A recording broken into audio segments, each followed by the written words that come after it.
හරි ළමයි ඔයාලගේ ඩේලි ඩෝස් වලට අපි යන් ඉතින් මෝර්නින් ඩෝස් එක තමයි තියෙන්නේ මුලින්ම සඳ මෝර්නින් ඩෝස් එක. හරි බලන්න පළවෙනි ප්‍රශ්නය තියෙන්නේ දී ඇති තොරතුරු ඇස්පරෙන් x වලගේ හොයන්න. මෙන්න මේ රූපේ දීලා තියෙන තොරතුරු අනුව හරි බලන්න ත්‍රිකෝණයක පාදයක් දික් කළා මේ පාද දෙකක් සමානයි. හරි සමද්විපාද ත්‍රිකෝණයක් තියෙන පාදයක් දික් කරපු x වලගේ තමයි අහන්නේ. හරි ළමයි බලන්න මෙන්න මේ පාදයක් දික් කරලා මෙතන බාහිර කෝණයක් හැදලා තියෙනවා අංශක 150යි කියලා. හරි මේ බාහිර කෝණය අංශක 150යි කියලා හැදිලා තියෙනවා. හරි බලන්න අපි කතා කරා පන්තියේදී ත්‍රිකෝණයක පාද දෙකක් සමාන නම් ඒවාට සම්මුඛ කෝණද සමාන වේ කියලා. හරි ඕනම ත්‍රිකෝණයක පාද දෙකක් සමාන නම් ඒවාට සම්මුඛ කෝණද සමාන වේ කියලා ක්‍රමය අපි කතා කරා. එහෙනම් බලන්න මේ පාදයයි දිගින් සමාන නෙමෙයි. මේ පාදයයි BC පාදයයි BA පාදයයි දිගින් සමානයි. එහෙනම් හරි මේ පාදයයි දිගින් සමානයි. එහෙනම් මෙන්න මේ කෝණයයි මෙන්න මේ කෝණය දෙන්න විශාලත්වයෙන් සමානයි. හරි මේ පාදයේ ඉස්සරහින් මේ කෝණය මේ පාදයේ ඉස්සරහින් මේ කෝණය මෙයා x නම් මෙයත් x වෙනවා. හරි ත්‍රිකෝණයක පාද දෙකක් සමාන නම් ඒවාට සම්මුඛ කෝණද සමාන නෙමෙයි. BA පාදය BC පාදයට සමානයි. එහෙනම් මේ කෝණයයි සමානයි. හරි බලන්න මෙයාගේ ඉස්සරහින් මෙයාගේ ඉස්සරහින් මෙයා. හරි බලන්න දැන් මෙන්න මේ ත්‍රිකෝණේ හරි මේ ABC කියන ත්‍රිකෝණේ පාදයක් දික් කරලා බාහිර කෝණයක් හැදලා තියෙනවා අංශක 150යි කියලා. ඔයාලා දන්නවා ඕනම ත්‍රිකෝණයක පාදයක් දික් කිරීමෙන් සෑදෙන බාහිර කෝණය අභ්‍යන්තර සම්මුඛ කෝණ දෙකේ එකතුවට සමානයි කියලා. ඒ කියන්නේ මෙන්න මේ ත්‍රිකෝණේ පාදයක් දික් කරාම හැදෙන මෙන්න මේ බාහිර කෝණයක් මෙන්න මේ බාහිර කෝණයේ අගය සමාන වෙනවා මෙන්න මේ කෝණයයි කියන මේ කෝණ දෙකේ එකතුවට. හරි මේ බාහිර කෝණයේ අගය සමාන වෙනවා මේ කෝණේ එකතුවට. හරි මේ කෝණයේ අගයයි එකතු කරාම මෙයාගේ අගයට සමානයි. හරි ත්‍රිකෝණයක පාදයක් දික් කිරීමෙන් සෑදෙන බාහිර කෝණය සමානයි අභ්‍යන්තර සම්මුඛ කෝණ දෙකේ එකතුවට. එහෙනම් බලන්න මෙතනත් ඒ වගේම ත්‍රිකෝණයක පාදයක් දික් කරා බාහිර කෝණයක් හැදුනා. එහෙනම් මෙන්න මෙයාගේ අගය සමාන වෙනවා මේ දෙන්නගේ එකතුවට. එහෙනම් ඔයාලට ගන්න පුළුවන් 2x සමානයි අංශක 150යි කියලා. හරි මේ x ධන x කියන්නේ 2x සමානයි අංශක 150යි. එහෙනම් දෙපැත්තම දෙකෙන් බෙදුවා නම් ඔයාලට x වලගේ ගන්න පුළුවන්. 2ට 2 කැපිලා ගියා. x සමානයි 150 දෙකට බෙදුවම එනවා අපිට අංශක 75යි කියලා. එහෙනම් x වලගේ අංශක 75යි. හරි පළවෙනි ප්‍රමේය ලියන්න. මේ පාද දෙක සමාන හින්දා මේ කෝණ දෙක සමාන වෙච්ච එක AB පාදය BC පාදයට සමානයි. ඒ හින්දා මෙයාට සමාන වුණා. ඊට පස්සේ මේ කෝණය එකතු කරාම 150යි. හරි මම එක පැත්තෙන් ලියන්නම්. මම මුලින්ම ලියන්නම් මේ දෙන්න සමානයි. හරි BA පාදය සමානයි BC පාදයට. ඒක දී ඇත. හරි දීලා තිබ්බා. එම නිසා මේ කෝණ දෙක සමානයි. හරි එම නිසා C කෝණය සමානයි A කෝණයට. එම නිසා A කෝණයත් x කියලා ගන්න පුළුවන්. හරි එම නිසා A කෝණයත් x කියලා ගන්න පුළුවන්. එහෙනම් දැන් බලන්න මේ දෙන්නගේ එකතුව තමයි මෙයාට සමාන වෙන්නේ. ත්‍රිකෝණයක පාදයක් දික් කිරීමෙන් සෑදෙන බාහිර කෝණය සමානයි අභ්‍යන්තර සම්මුඛ කෝණ දෙකේ එකතුවට. එහෙනම් අපිට ලියන්න පුළුවන් x එකතු කිරීම x. හරි මෙයයි x එකතු කිරීම x සමානයි 150යි. x එකතු කිරීම x කියන්නේ 2x සමානයි 150යි. දෙපැත්තම දෙකෙන් බෙදුවා මේ පැත්තත් දෙකෙන් බෙදුවා 2ට 2 කැපුණා x සමානයි අංශක 150 දෙකට බෙදුවම 75යි කියලා එනවා. එහෙනම් මෙන්න මේ x වලගේ අංශක 75යි තමයි. හරි දැන් බලන්න මෙතනත් 75යි මෙතනත් 75යි. දැන් x වලගේ 75නේ. එහෙනම් මෙතන අංශක 75යි මෙතනත් 75යි 150යි. එහෙනම් මෙතන ගියත් ඔයාලට ගන්න පුළුවන් අංශක 30යි කියලා. හරි එහෙනම් ඔන්න ඔය විදිහට අපි පළවෙනි ගාන කතා කරා. බලමු ඊළඟ ගාන. හරි ළමයි අපි යන දෙවෙනි ප්‍රශ්නයට. හරි අපි යන දෙවෙනි ප්‍රශ්නයට බලන්න. දෙවෙනි ප්‍රශ්නය කියලා තියෙනවා අරය සෙන්ටිමීටර 21ක් වන වෘත්තාකාර තහඩුවක පරිධිය 132 සෙන්ටිමීටර වේ. එම තහඩුවෙන් කපාගත් ABC කේන්ද්‍රික ඛණ්ඩයේ පරිමිතිය සොයන්න. හරි බලන්න පරිධිය සෙන්ටිමීටර 132ක් වූ වෘත්තාකාර තහඩුවකින් කපලා ගත්ත කොටසක් තමයි මේ තියෙන්නේ. හරි එතකොට එයාගේ පරිමිතිය තමයි අහන්නේ. කේන්ද්‍රික ඛණ්ඩයේ පරිමිතිය අහන්නේ. හරි ඡාප ටික නෙමෙයි. හරි බලන්න ළමයි මෙන්න මේ. හරි බලන්න ළමයි අරය සෙන්ටිමීටර 21ක් වූ කේන්ද්‍රික ඛණ්ඩයක් කපලා අයින් කරලා තියෙනවා පරිදි 132ක් වෘත්තයකින්. හරි. මෙන්න මේ වගේ කතාවක් කියන්නේ. පරිදි 132 මෙන්න මේ වගේ වෘත්තයක සම්පූර්ණ හරි මෙන්න මේ වගේ වෘත්තයක පරිදි 132යි. පරිදි කියන්නේ අපි දන්නවා වටේ දිග. හරි. වෘත්තයක පරිදි කියන්නේ වටේ දිග. එහෙනම් බලන්න මේ 132 කියන්නේ මේ සම්පූර්ණ වටේ දිග. 132 සෙන්ටිමීටර කියන්නේ මේ සම්පූර්ණ වටේ දිග. ඒකින් කපලා ගත්ත කොටසක් තමයි ඔය තියෙන්නේ. මේ උඩ තියෙන්නේ. හරි. හතරෙන් එකක් නේද බලුවහම පේනවා ඔයාලට මේ මම මේ අඳුර කරලා තියෙන කොටස හතරෙන් එකක් කියලා පේනවා. මේ ගාන කියලා තියෙන්නේ අරේ සෙන්ටිමීටර 21ක් වන වෘත්තාකාර තහඩුවක පරිදි 132යි වේ. එම තහඩුවෙන් කපාගත් ABC කේන්ද්‍රික ඛණ්ඩයේ පරිමිතිය. හරි. බලන්න. මෙන්න මේ වගේ වෘත්තයකින් ගාන කියන්නේ පරිදි 132 සෙන්ටිමීටර. පරිදි කියන්නේ වෘත්තයක වටේ දිගට. හරිද ළමයි? අපි දන්න පරිදි කියන්නේ වෘත්තයක වටේ දිග. මේ වෘත්තයේ සම්පූර්ණ වටේ දිග. මේ වෘත්තයේ වටේ දිග තමයි 132. නැත්නම් වෘත්තයේ වටේ දිගට තමයි අපි කියන්නේ පරිදිය කියලා. මේකේ පරිදි 132යි. කියන්නේ මේ වටේ දිග 132යිලු. මේ සම්පූර්ණ වටේ දිග 132ක් වූ වෘත්තයකින් මෙන්න මේ වගේ කොටසක් කපලා අයින් කරලා දිනු මේ මම අඳුරු කරලා තියෙන්නේ. මේ අඳුරු කරලා වගේ තියෙන කොටසක් කපලා අරගෙන තමයි මේ තියෙන්නේ. එයාගේ අරේ සෙන්ටිමීටර 21යිලු. මෙන්න මේ රූපේ පරිමිතිය අහන්නේ.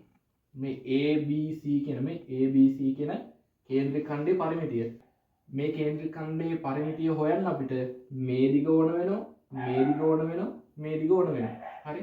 මේ කේන්ද්‍රික ඛණ්ඩයේ පරිමිතිය කියන්නේ මෙයාගේ සම්පූර්ණ වටේ දිග. පරිමිතියට මේ දිගත් වෙනවා, මේ දිගත් වෙනවා, මේ දිගත් වෙනවා. මෙන්න මේ දිග කෑලි තුනේම හරි. මේ දිගයි මේ චාප කොටසේ දිගයි මේ අරයයි මේ අරයයි. මේ අරයන් කොටස් දෙකයි මේ චාප දිගයි කියන සම්පූර්ණ කොටස් තුන වෙනවා පරිමිතිය හොයද්දී. දැන් අපෙන් අහන්නේ මේ කේන්ද්‍රික ඛණ්ඩයේ පරිමිතිය. හරි. ළමයි පරිමිතිය කියන්නේ වටේ දිග. එතකොට මේ කේන්ද්‍රික ඛණ්ඩයේ පරිමිතිය තමයි අපෙන් අහන්නේ. බලන්න මෙතන 21 නම් මේ පැත්තත් 21යි සෙන්ටිමීටර. හරි. මේ දිගත් 21යි සෙන්ටිමීටර. ඇයි මේවා දිගින් සමානයි වෘත්තයේ අරයන් මේ වෘත්තයේ අරයන් හින්දා දිගින් සමානයි. මේ පැත්ත 21යි මේ පැත්තත් 21යි. අපිට චාප දිග හොයාගත්තා නම් පරිමිතිය හොයන්න පුළුවන් නේද? හරි. චාප දිග අපිට හොයාගත්තා නම් පරිමිතිය හොයන්න පුළුවන් මේ දිගවල තුන එකතු කරලා. එහෙනම් බලන්න මට මේකට 300න් θ වැඩි කිරීම 2πr කියන සූත්‍රය දාන්න ඕනේ නැහැ. 300න් θ වැඩි කිරීම 2πr සූත්‍රය දාන්න ඕනේ නැහැ. මොකද දන්නවද? මේ වෘත්තයේම පරිධිය දීලා තියෙනවා. ඒ කියන්නේ මේ වෘත්තයේම වටේ දිග 132යි. මේ තියෙන්නේ මේකෙන් කොටසක්. හරි. මේ තියෙන්නේ මේ වෘත්තයෙන් කොටසක්. ඉතින් බලන්න වෘත්තයෙන් කොටසක් කියන්නේ වෘත්තයෙන් 4න් එකක කොටසක්. හරි. මේ උඩ කපලා අරන් තියෙන වෘත්තයෙන් 4න් එක කොටසක්. එහෙනම් මේ වෘත්තයේ වටේ දිග අපි 4න් බෙදුවා නම් මේ දිග එනවා. මේ සම්පූර්ණ වෘත්තයේ පරිධිය කියන්නේ සම්පූර්ණ වෘත්තයේ වටේ දිග 132යි. මේ තියෙන්නේ මේකෙන් කපලා ගත්ත කෑල්ලක්. ඒ කියන්නේ 4න් එක වෘත්තයෙන් 4න් එකක්. හරි. මේ වෘත්තයෙන් 4 වෘත්තය 4ට බෙදලා ඒක කොටසක් තමයි මේ තියෙන්නේ. හරිද? වෘත්තය 4ට බෙදලා එතනින් කපාගත්ත කොටසක් තමයි මේ තියෙන්නේ. එහෙනම් මෙයාගේ චාප දිග මෙන්න මේ වටේ කොටස අපිට හොයාගත්තා මේ පරිධිය 4ට බෙදලා. මේ 4න් එකන්නේ මේ වගේ කෑලි 4ක් එකතු වෙලා තමයි වෘත්තයක් හැදෙන්නේ. හරි. මේ වගේ කෑලි 4ක් එකතු වෙලා තමයි වෘත්තය හැදිලා තියෙන්නේ. එහෙනම් එක කෑල්ලක වටේ දිග අපිට හොයාගත්තා 132 4න් බෙදලා. එහෙනම් මම චාප දිග හොයනවා කියලින් එකපාරින් චාප දිග සමානයි පරිමිති 132යි එයාව බෙදුවා 4ට. බලමු 4ට 4 එකයි 13ට 4 ඒවා තියෙනවා 3ක්. හරි. 4ට 4 එකයි 13ට 4 ඒවා 3යි. ඉතුරු එකක් 12ට 4 ඒවා ආයි 3යි. හරි. එහෙනම් චාප දිග නෝ අපිට 33යි සෙන්ටිමීටර කියලා. ඔයාලට උනත් 300න් θ වැඩි කිරීම 2πr සූත්‍රය දාලා හොයන්න පුළුවන්. හරි. ඔයාලට සූත්‍රය දාලා මේ ගාන හොයන්න පුළුවන්. සූත්‍රය දාලා හෙව්වත් ඔයාලට එන්නේ 33. ඔයාලා ඕන වෙනම හොයලා බලන්න. මං කරේ මේ සම්පූර්ණ වටේ දිග මං දන්නවා 132යි. සම්පූර්ණ වෘත්තයේ වටේ දිග මං දන්නවා 132යි. මට ඕනේ මෙන්න මේ කෑල්ල දිග විතරයි. හරි. මේ කොටසේ දිග විතරයි. එහෙනම් සම්පූර්ණ දිග 132 නම් මේ කොටසේ දිගක් කියන්නේ 4න් එකක දිගක්. මොකද වෘත්තයක මෙතන අංශක 90ක්නේ. වෘත්තයකින් අංශක 90ක් කියන්නේ 4න් එකක කොටසක්. හරි. මේ දින අංශක 90 කොටසක් කේන්ද්‍රික ඛණ්ඩයක්. අංශක 90ක කොටසක් කියන්නේ වෘත්තයෙන් 4න් එකක කෑල්ලක්. එහෙනම් 4න් එක කෑල්ලක් මම හොයන්න නම් 132 මම බෙදුවා 4ට. මේ වගේ කෑලි 4කම දිග තමයි 132. මේ වගේ කෑලි 4ක දිග තමයි 132. එහෙනම් එකක හොයන්න 132 මම 4න් බෙදුවම මට ආව 33යි කියලා. එහෙනම් බලන්න මෙන්න මේ AB දිග මෙන්න මේ චාප කොටසේ දිග හරි මෙන්න මේ චාප කොටසේ දිග තමයි මට ආවේ 33යි සෙන්ටිමීටර කියලා. දැන් බලන්න මට එහෙනම් මේකේ පරිමිතිය හොයන්න පුළුවන්. පරිමිතිය කියන්නේ මුළු වටේ දිග. මම මේ වක්‍ර කොටසේ දිගක් දන්නවා, මේ දිගක් දන්නවා, මේ දිගක් දන්නවා. එහෙනම් මුළු වටේ දිග එකතු කරා නම් මට පරිමිතිය හොයන්න පුළුවන්. එහෙනම් හොයමු පරිමිතිය. පරිමිතිය සමානයි මේ කෑල්ල 33 සෙන්ටිමීටර්, මේ කෑල්ල 21 සෙන්ටිමීටර්, මෙයත් 21 සෙන්ටිමීටර්. හරි. පරිමිතිය කියන්නේ සම්පූර්ණ වටේ දිග. පරිමිතිය කියන්නේ වටේ දිග. එහෙනම් බලන්න මේ කෑල්ල අපි හොයාගත්තා. මෙයයි මෙයයි එකතු කරා.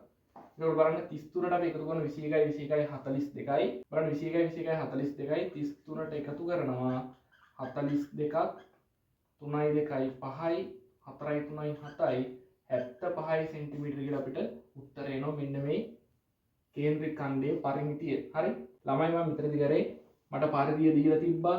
මට සූත්‍රය දාලා හොයන්න අමුතුවෙන් දෙයක් නැහැ. හරි. පරිධිය දීලා තිබ්බ හින්දා සූත්‍රය දාලා අමුතුවෙන් හොයන්න දෙයක් නැහැ. මොකද්ද කරේ? පරිධිය කියන්නේ වටේ. පරිධිය කියන්නේ වෘත්තයක වටේ දිග. එහෙනම් මේ වෘත්තයේ සම්පූර්ණ වටේ දිග 132යි. මේ තියෙන්නේ වෘත්තයකින් ගලවලා ගත්ත අංශක අනුමුඛ කේන්ද්‍රික ඛණ්ඩය. හරි. වෘත්තයකින් ගලවලා ගත්ත අංශක අනුමුඛ කැලක. ඒ කියන්නේ 4න් එකක කොටසක්. වෘත්තයක් 4ට බෙදලා ඒ එක කැලලක් තමයි මේ තියෙන්නේ. එහෙනම් 132 කියන්නේ මුළු වටේ දිග නම් එක කැලලක දිග හොයන්නම 132 බෙදුවා 4ෙන්. හරි. 132 4ෙන් බෙදලා මට එනවා මේ එක කැලලක දිග. එහෙනම් මේ දිග මට 33යි කියලා ආවා. මේ දිග 21යි, මේ දිග 21යි. ඔක්කොම එකතු කරාම මට ආවා 75 සෙන්ටිමීටර කියලා මේ කේන්ද්‍රික ඛණ්ඩයේ පරිමිතිය. හරි. අපි යන් ඊළඟ ගානට. හරි. අපි යන් ළමයි තුන්වෙනි ගානේ ලඝු ප්‍රකාශනයක් දීලා තියෙනවා. හරි. දර්ශක ආකාරයෙන් දීලා ලඝු ආකාරයට හරවන්න කියලා තමයි ඔය තියෙන්නේ. බලන්න 10 2.9.8.9 සමානයිලු 957.1 නම් LG 957.1 අගය සොයන්න. මම ඔයාලට කිව්වා මේ අගය සොයන්න කියලා මොනවා හිතුවත් කමන්නේ. කියන්නේ මොනවා ප්‍රශ්නේ මොන විදිහට දුන්නත් කමන්නේ. මේ ඔයාලගෙන් අහන්නේ ලඝු. හරි. දර්ශක විදිහට දීලා ලඝු වලින් අහන්නේ. එහෙම නැත්නම් ලඝු වලින් දීලා දර්ශක විදිහට අහන්නේ. ඔයාලට කරන්න මහා දෙයක් නෑ. ඔයාලා මේ දර්ශක වලින් දීලා තියෙන දේ ලඝු වලට හරවන්න. හරි. බලමු. මම ඔයාලට කිව්වා මේ LG වලින් කියන්නේ LG කියලා කෙටි කරලා තියෙන්නේ ලඝු 10 පාදේ කියලා මම ඔයාලට කිව්වා. හරි. ලඝු 10 පාදේ තමයි ඔය LG කියලා කෙටි කරලා තියෙන්නේ. එහෙනම් බලන්න මේ දර්ශක වලින් දීලා තියෙන ප්‍රකාශනය මම ලඝු වලට හරවන්නම්. හරි. මේ දර්ශක වලින් දීලා තියෙන ප්‍රකාශනය මම ලඝු වලට හරවන්නම්. බලන්න දර්ශක වලින් දීලා තියෙන ප්‍රකාශනයක් ලඝු වලට හරවද්දී අපි ඉස්සෙල්ලම කරන්නේ ලඝු කියලා දාගන්නවා. හරි. දර්ශක වලට හරි. දර්ශක වලින් දීලා තියෙන ප්‍රකාශනයක් ලඝු වලට හරවද්දී අපි ඉස්සෙල්ලම කරන්නේ LOG කියලා දාන. කියන්නේ ලඝු වලට මේ ලඝු වලින් ලියන්න කියලා පෙන්නනවා. හරි. මේ තියෙන දර්ශක වලින් මෙන්න ලඝු වලින් ලියනවා. LOG කියලා මුලින් දැම්මා. හරි. LOG කියලා මුලින් දැම්මා. බලන්න දර්ශකයේ පාදයේ 10 එහෙනම් ලඝු වලත් පාදයේ 10. දර්ශකයේ පාදයේම තමයි ලඝු වලට එන්නේ. දර්ශකයේ පාදයේ 10 ඉඳලා ලඝු වල පාදයේ 10 සමාන කිරීමෙන් එහා පැත්තේ ඉන්න කෙනා පයින්න මෙහාට මේ සමාන කිරීමෙන් එහා පැත්තේ ඉන්න කෙනා 957.1 එයාව මේ පැත්තට සමානයි දර්ශකයේ විදිහට මේ දර්ශකාකාරයෙන් ලියලා තියෙන එකේ බලයේ විදිහට ඉන්න කෙනා දර්ශකයේ විදිහට ඉන්න කෙනා පයින්න එහා පැත්තට 2.98.9 හරි. දැන් බලන්න මෙහෙම තියෙන්නේ අපෙන් අහන්නේ මෙන්න මෙහෙම මේ අපෙන් අහන්නේ LG 957.1 අගය. අපිට ආවේ ලඝු 10යි 957.1. හරි. අපිට ආවේ ලඝු 10 පාදයට 957.1. අපෙන් අහන්නේ LG 957.1. එහෙනම් බලන්න මම ඔයාලට කිව්වා මේ ලඝු 10 පාදය කියන එක තමයි කෙටි කරලා තියෙන්නේ. එහෙනම් මෙන්න මේ ලඝු 10 පාදය කියන කොටස වෙනුවට මට ලියන්න පුළුවන් LG කියලා. ලඝු 10 වෙනුවට මේ ලඝු 10 කියන්නේ LG. එහෙනම් ලඝු 10 කියන එක වෙනුවට මට LG කියලා ලියන්න පුළුවන්. LG 957.1 සමානයි 2.98.9. ඕක තමයි උත්තරේ. හරි. අපෙන් අහන්නේ ලඝු LG 957.1 යගේ. එහෙනම් මේ බලන්න LG 957.1 කියන්නේ 2.98.9. මහ දෙයක් නෑ ළමයි. අපි කරේ මොකද්ද? දර්ශක වලින් දීලා තියෙන එක ලඝු වලට හැරෙවුවා. සහ අර LG කියන එක LG කියලා කෙටියෙන් දීලා තියෙන ලඝු 10 පාදේ. මම ඔයාලට කිව්වා. හරි. ප්‍රශ්නෙපෙන් අහලා තියෙන LG කියලා ලඝු 10 පාදේ වෙනුවට කෙටියෙන් LG කියලා ලිව්වා. LG 957.1 අහන්නේ එහෙනම් ලඝු 10 පාදේ වෙනුවට LG කියලා දාලා හෙව්වා. බලන්න මේ තියෙන මේ අහලා තියෙන LG 957.1 යගේ නම් මේ LG 957.1 යගේ අපි හෙව්වා 2.98.9 කියලා. හරි. හරි. අපි යනවා ඊළඟ ගානට. හරි ළමයි අපි යන 4 වෙනි ප්‍රශ්නෙට. ඔයාලගේ මෝර්නින් ඩෝස් එකේ 4 වෙනි ප්‍රශ්නේ. හරිද? 6x වර්ග y 9xy කුඩා පොදු ගුණාකාරය හොයන්න. ඔක නම් මහා දෙයක් නෙමෙයි නේද? කුඩා පොදු ගුණාකාරය අහන්නේ. අපි ඕන තරම් හැදුවා ක්ලාස් එකේදී. හරි. බලමු ළමයි 6x වර්ග y 9xy මෙන්න මේ කියන ප්‍රකාශනයේ කුඩා පොදු ගුණාකාරය අහන්නේ. මම ඔයාලට කිව්වා මොකද්ද කරන්න ඕනේ මේ තියෙන පද දෙක එකක් යට එකක් ලියාගමු අපි. හරි. එකක් ලියනවා 6යි x වර්ගය y අනිත් එක 9යි xy. මේව ප්‍රසාරණය කරලා අපි ලියාගමු නේද? මේ දීලා තියෙන කෙටි එන්නේ මේ කෙටි කරලා දීලා තියෙන්නේ ෂෝට් කරලා දීලා තියෙන අපි මේක දිග්ගස්සලා ලියාගමු ප්‍රසාරණය කරලා. 6 මට ලියන්න පුළුවන් දෙවරක් 3 කියලා නේ. 6 ලියන්න පුළුවන් දෙවරක් 3 දෙවරක් 3 6යි. x වර්ගය කියන්නේ හරි 6 ලියන්න පුළුවන් දෙවරක් 3 කියලා. ඊට පස්සේ x වර්ගය කියන්නේ x ගුණ කිරීම x ගුණ කිරීම දා ලියන්නේ. හොඳේ මතකයිනේ. x වර්ගය කියන්නේ x ගුණ කිරීම x. ඊට පස්සේ y එකක් තියෙනවා. y. මෙතන 9 මට ලියන්න පුළුවන් 3 වරක් 3 කියලා.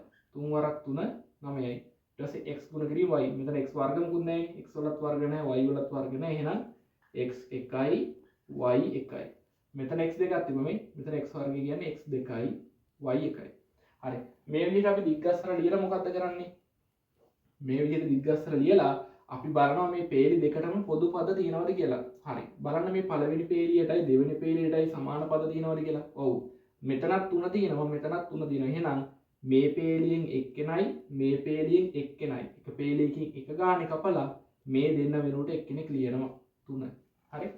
පේලි එකකින් කපන්න පුළුවන් එක්කෙනෙක්. මෙයාගෙන් එක්කෙනයි මෙයාගෙන් එක්කෙනයි කැපුවා. ඒ දෙන්න වෙනුවට එක්කෙනෙක් ලිව්වා. ගුණ කිරීම. තව බලන්න පොදු පද තියෙනවද කියලා මේ ඉලක්කම් නම් වෙන නෑනේ. මේකේ දෙක තියෙනවා මේකේ තුන තියෙනවා වෙන නෑ. හරි. බලන්න මෙයාටත් x පොදුයි මෙයාටත් x පොදුයි. එහෙනම් මෙතනින් x එකක් කැපුවා. හරි. මෙතනින් x එකක් කැපුවා. මෙතනින් x එකක් කැපුවා. ඒ දෙන්න වෙනුවට එක x එකක් ලියාගත්තා.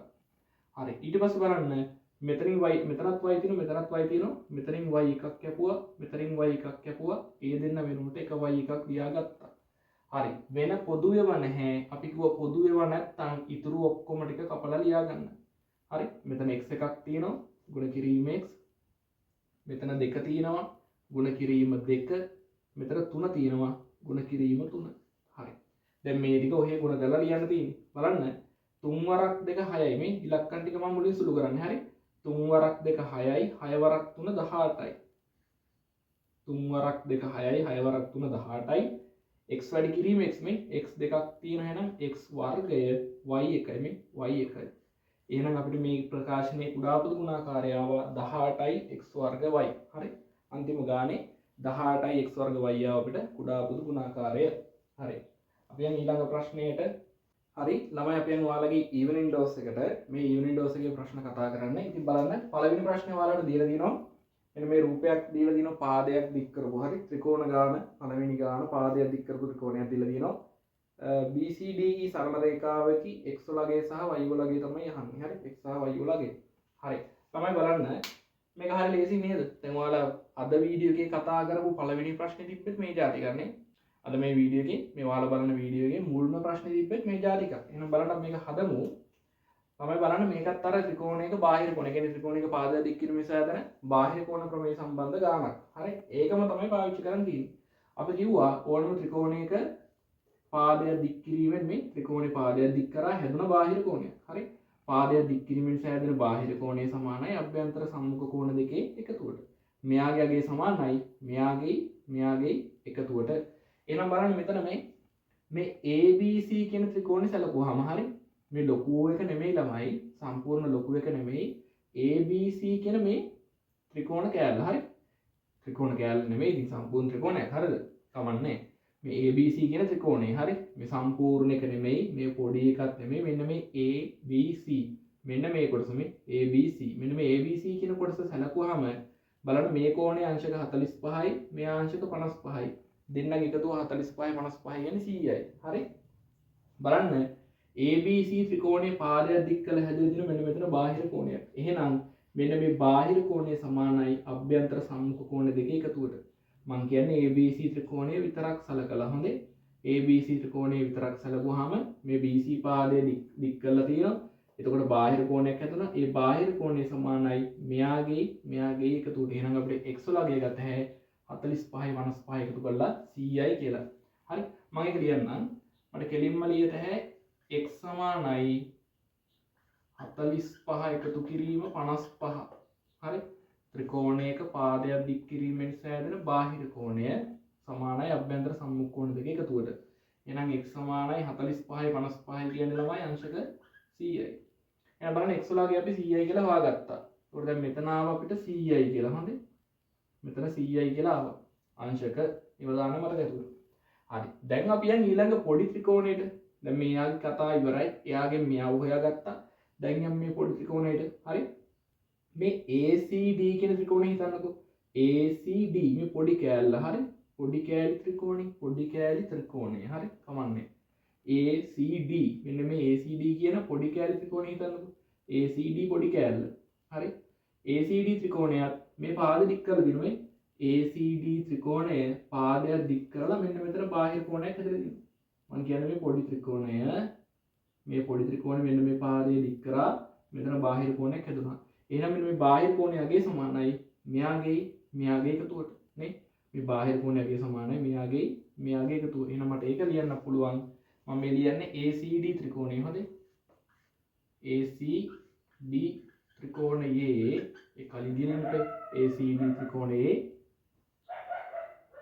y ධන 100. හරි. මෙයාගේ එකතුව මෙයාට සමානයි. එහෙනම් මම ලියත හැකියි අංශක y ධන 100 සමානයි 130යි. එහෙනම් y සමානයි 130 ධන 100 හෙට ගියාම ඍණ 100යි.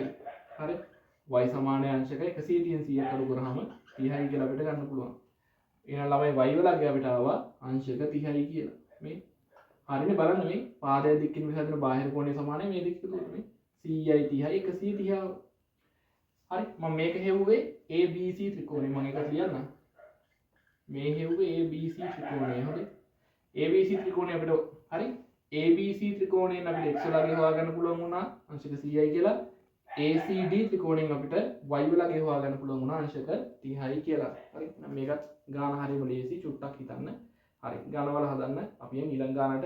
හරි. අපි යන්න ළමයි ඉවෙනින් ඩෝස් එකේ දෙවෙනි ප්‍රශ්නයට බලන්න. ඉවෙනින් ඩෝස් එකේ දෙවෙනි ප්‍රශ්නේ තියෙන ඔයාලට හරියම ලේසි කුඩා පොදු ගුණාකාරය හොයන්න නේද? අම්මෝ මේවා නම් දැන් හදලා ඇතිම වෙලා තින්නේ. ක්ලාස් එකේදීත් හැදුවා. හරි. ක්ලාස් දෙකක් නේද? ක්ලාස් දෙකේම හැදුවා. ඒතර මෙයා හැමතැනම හැදලා තින්නේ පද තුනක් දීලා තියෙනවා මෙයාගේ කුඩා පොදු ගුණාකාරය අහන්නේ. මහ දෙයක් නෑ ළමයි.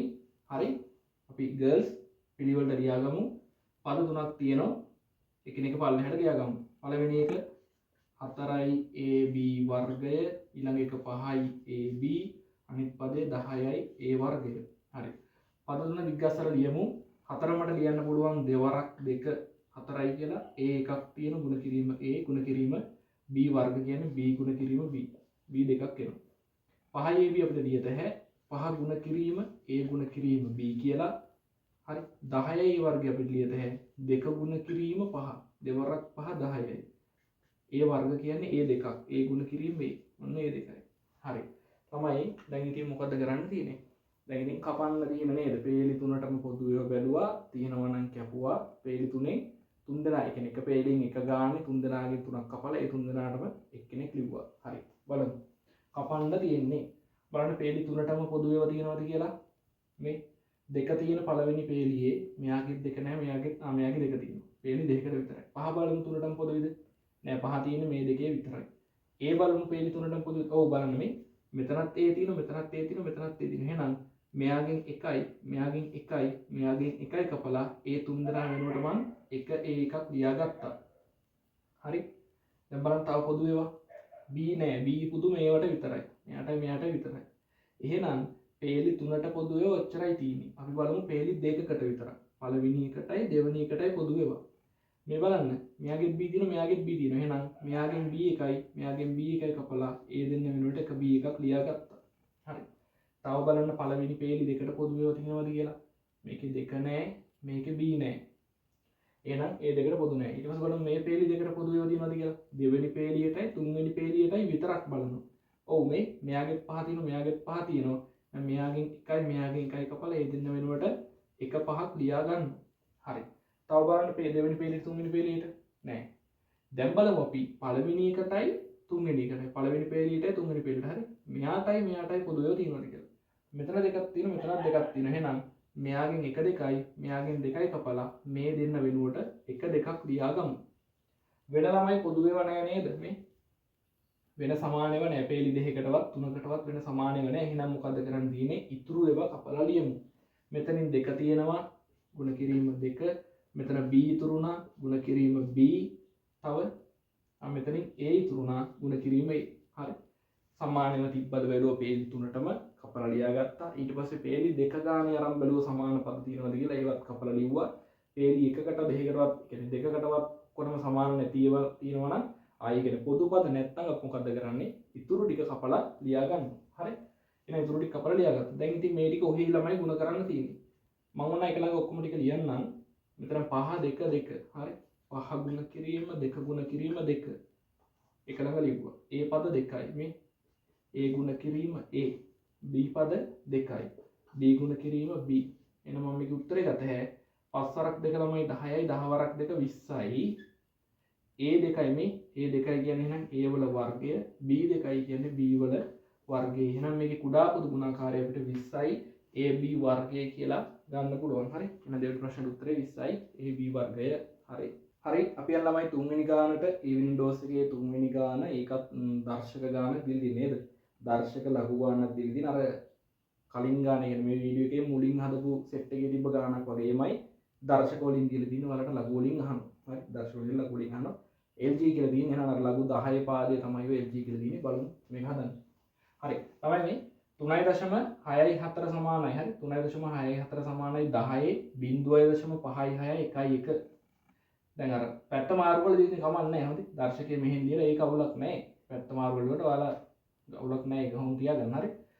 3.64 සමානයි 10 0.56 1 බලය මෙයා ලියන්නලු ලඝු කියන්නේ මෙයා මෙහෙමනම් 3.64 යගේ මෙයා නම් LG 3.64 යගේ අහන්නේ. හරි.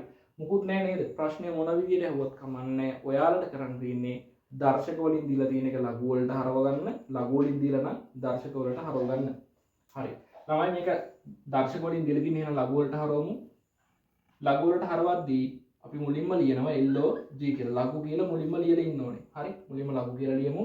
බලන්න මේ දර්ශකාකාරයෙන් ලියලා තියෙන එක. මේ උඩ තියෙන දර්ශකාකාරයෙන් ලියලා තියෙන එක ඒකේ දර්ශකයේ පාදයේ මේ එයාගේ පාදයේ විදිහට ඉන්නේ 10 මේ දර්ශකාකාරයෙන් ලියලා තියෙන එකේ පාදය 10 එහෙනම් ලඝු වලත් පාදය 10 දර්ශකයේ පාදයේ ලඝු වල පාදයට ආවා. ඊට පස්සේ සමාන කිරීමෙන් මෙහා පැත්තේ ඉන්න කෙනා එනවා මෙතනට 3.64 සමානයි බලයේ විදිහට ඉන්න කෙනා පයින්න මෙහා පැත්තට 0.56 1. හරි. ළමයි බලන්න අපි හොයාගත්ත ලඝු 10 පාදයට 3.64 සමානයි 0.56 1 කියලා. හැබැයි අපෙන් අහන්නේ ලඝු 10 පාදයට 3.64 නෙමෙයි LG 3.64. අපි දන්නවා LG කියන්නේ කෙටියෙන් ලඝු 10 පාදයේ කියන එක. එහෙනම් මේ ලඝු 10 පාදයේ විනෝඩ මට කෙටියෙන් ලියා ගන්න පුළුවන් LG කියලා. ලඝු 10 පාදයේ කියන්නේ කෙටියෙන් LG. එහෙනම් 10 පාදයට ලියාගත්ත අපි LG කියලා. LG 3.64 සමානයි 0.56 1. එහෙනම් බලන්න ලඝු මේ LG 3.64 සමානයි මේ LG 3.64 සමානයි 0.56 උත්තරේ.